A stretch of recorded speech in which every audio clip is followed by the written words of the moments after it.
throw in practice all week, which is why he's the starter. Speaking of Garoppolo pregame, he showed us the tape job on that thumb. We'll talk more about that as things go through, but said the throws 20 to 30 yards, the driving throws at the least arc, that's where it affects him most, when he's got to grip the ball tightest. Also have to get it out quickly. All-world left tackle Trent Williams not available for the Niners. Out inactive with an elbow injury, guys. Huge loss for San Francisco. Yeah, no doubt about that, Tom, when you consider what LA's bringing on the defensive side with their pass rush. He's one of the best players in the league.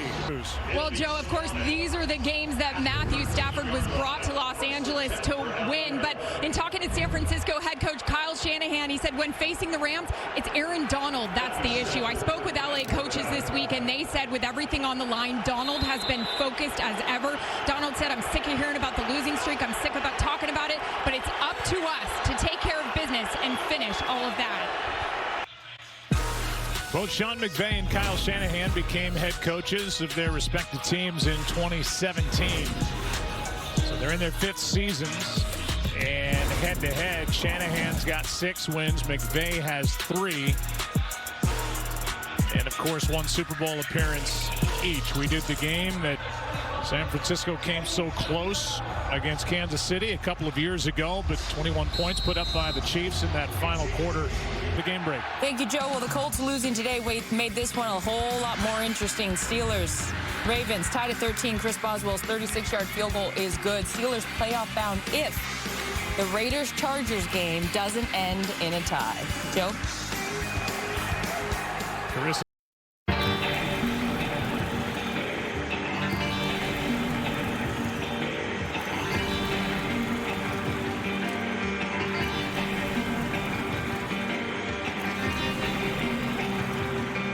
All that matters right now is about beating the Rams this week. Could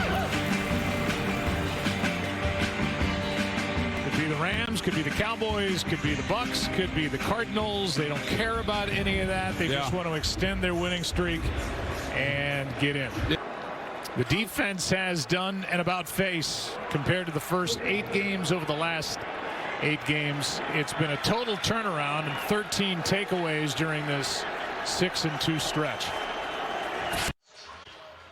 List of the most single-season catches in NFL history. Michael Thomas with the 149. That's the record set 2 years ago. Marvin Harrison 143 in 2002. Cooper Kupp entering today with 138. He's got 2 on the day. And then you look at the other record that he's chasing, and that is top receiving yardage years. And it's Calvin Johnson who's catching passes from Matthew Stafford in Stafford's 4th year in the league. That is the benchmark at 1,964 yards.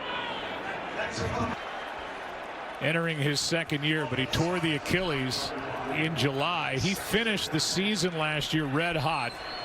And when you think of Sean McVay and how he used to use Todd Gurley, Cam Akers was going to slide into that role, but this is his first game of the year because of that tear in July. Yeah, they lost Darrell Henderson as well. We'll send it down to Aaron.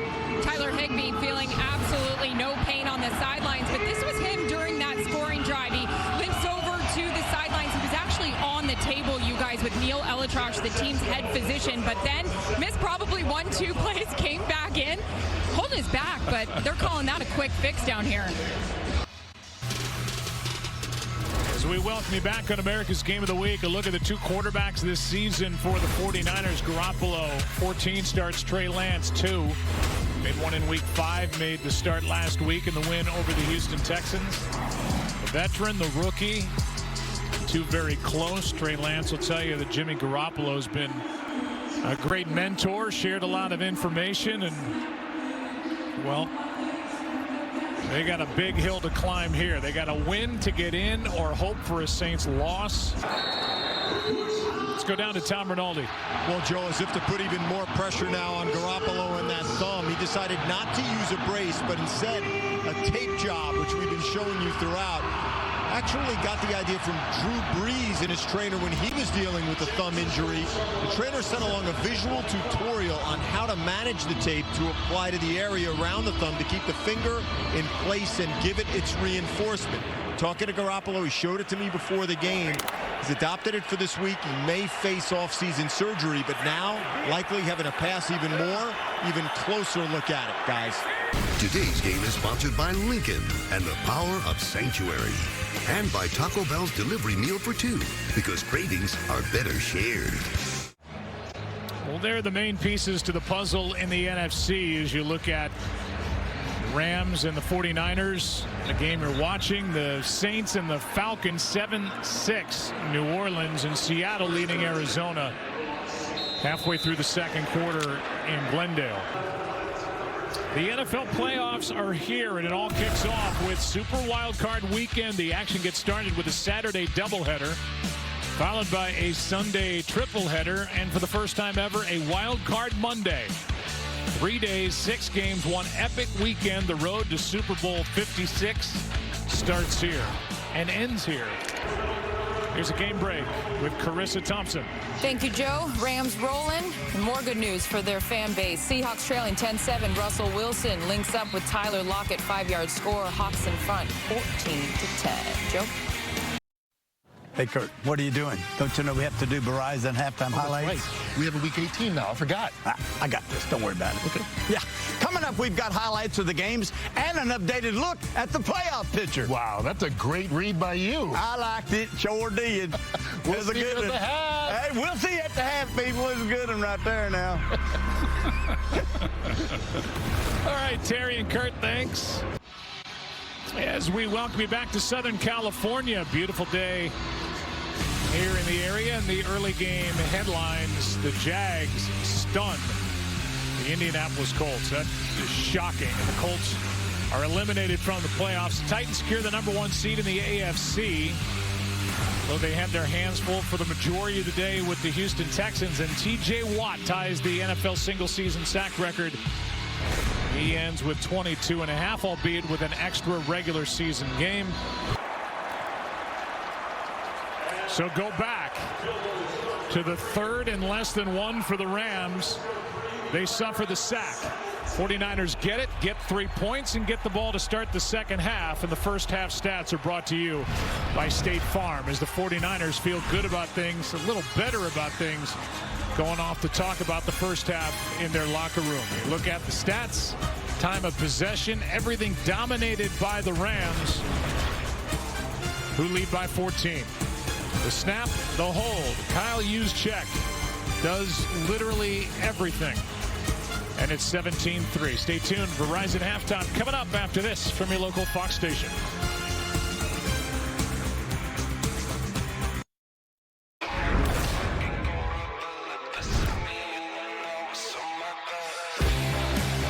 Well, there goes Higbee. He's hobbled. Stafford keeps throws. Touchdown, Higbee. Did we just see Higbee hobble off the field? Head up for grabs and picked. Touchdown, Higbee, his second. That was today's game flow brought to you by Progressive. 17-3 at the half. And the 49ers going to get the ball to start the second half, trying to win to get into the playoffs. Joe Buck, Troy Aikman with you. And I think the one topic we need to talk about, again, is Matthew Stafford. I mean, he's about to turn 34. He's in his 13th year. He's thrown 1 incompletion. He's been really good today, and a big reason why the Rams are on top by 14. Yeah, no doubt, because they haven't been able to run the football. So if Matthew Stafford hadn't come out playing as well as he's been able to play, you know, this game would look a lot different. So that's a good sign for the Rams. Well, for the 49ers, I think what the good sign is that last drive for Jimmy Garoppolo, he made a couple big-time throws. We're able to come away with 3 points in very little time, and now to get the ball to start this second half. You know, can they find a running game to take some of the pressure off of him? We'll check in now down on the field with Tom Rinaldi. Well, Joe, talking to Kyle Shanahan heading in at halftime, he said it was crucial to get on the board before the half expired to settle his offense down. As for Jimmy Garoppolo, in his words, he saw 0 limitations, and now he was throwing the ball. So certainly nothing to suggest any switch at quarterback. More importantly, the ability to get him some time to actually throw. There you see Robbie Gould, who is going to be taking over the punting duties, it seems, with Wisnowski still being examined for the head injury, guys. Let's go down to Aaron Andrews.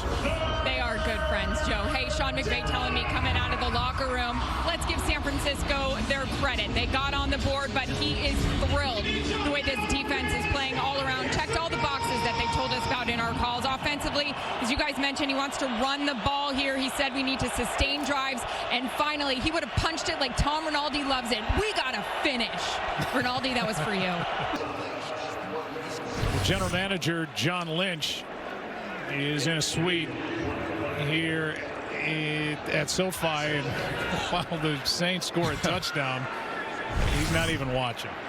No, he was, though. He was early. He got one eye on that game and one eye on this game. There he is. I mean, he's only human.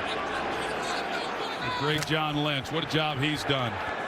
He's one of the best people in football as well. The 6-yard punt, Nick Scott there for the Rams. Greenlaw got the pressure. 49ers get the ball right back after forcing their first 3 and out. Down 7.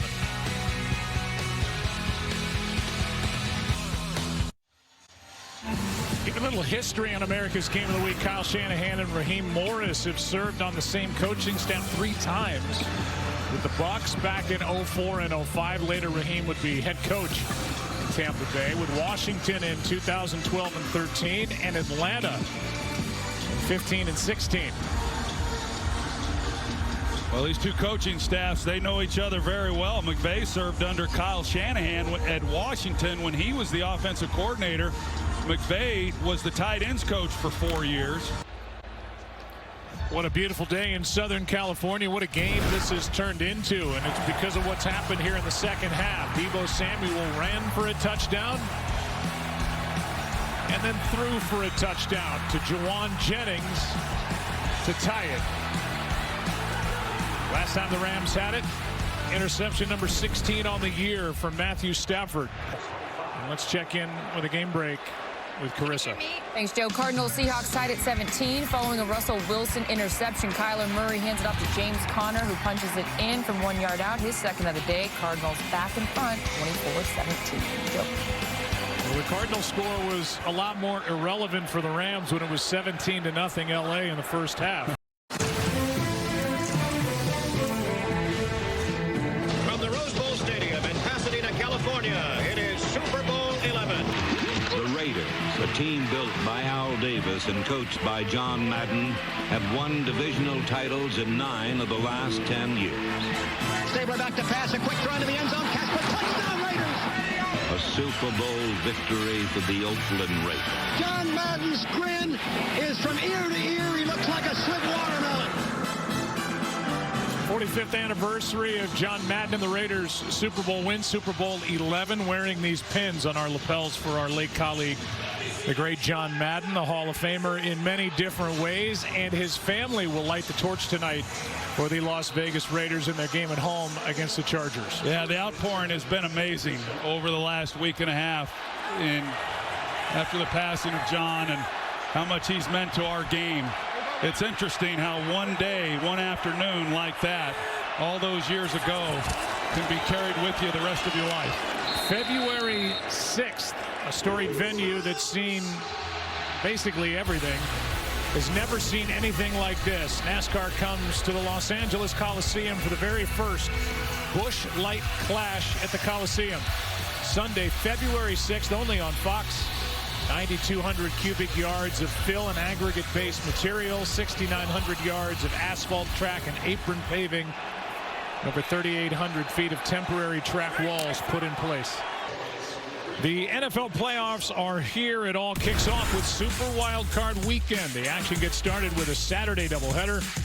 A Sunday tripleheader follows, and then for the first time ever, a Wild Card Monday. 3 days, 6 games, one epic weekend. The road to Super Bowl 56 starts here. Well, the Rams in SoFi Stadium, second year for this stadium, and they have their biggest crowd they've ever had in this stadium for a Rams game. And that's in large part due to the way the 49er fans have traveled, because this has been loud no matter who's had the ball, and what a game this has been. It's been unbelievable. It's one of those games you just hate to see somebody lose, because there's been a lot of great individual performances, but just really impressed with Jimmy Garoppolo and what the 49ers have been able to do, considering the start, like you said, that the Rams had to go up 17-0. Intercepted by Ambry Thomas. And the rookie has just ended this game. If he is inbounds, they'll look at it.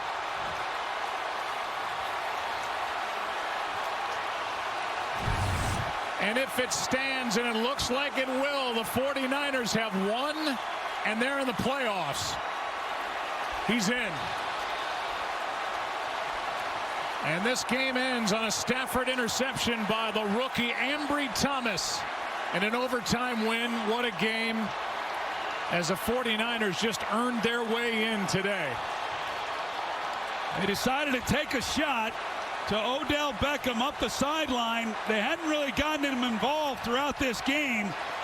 Even though Ambry Thomas initially is on top of it, if there was enough arm and he was able to get it out, then he can maybe make a play. But Ambry Thomas, who has gotten better and better and better, makes the play of the day for the 49ers. They've confirmed the interception. The 49ers overcome a 17-0 deficit. Second biggest comeback win in the NFL this season to get into the playoffs. What a game. And an overtime win for the team that was down 17-0 early. 49ers win by 3. Back after this.